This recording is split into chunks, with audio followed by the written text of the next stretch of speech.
inizialmente non sapevamo se farla uscire o meno e stavamo pensando cosa farne di questa canzone. Poi a un certo punto io modificai un po' delle cose insieme a questi miei amici e decisi ad un certo punto di pubblicare sui social un video così amatoriale, pianoforte e voce, di un po' di questa canzone.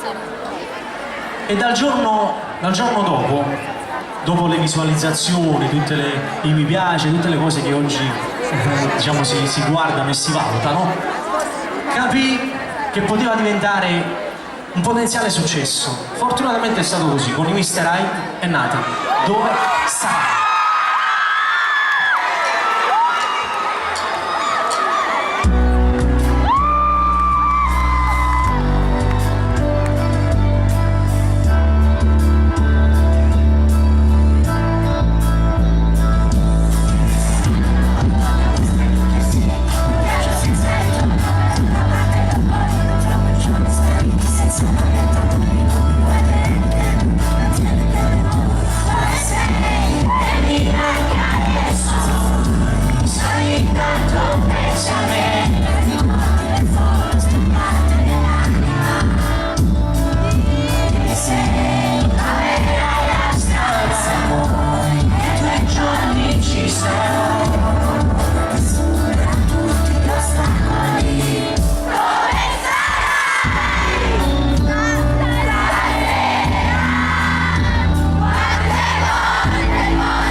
Questa cosa per il vincitore, i miei venti, ognuno sui rampoli, i propri limiti.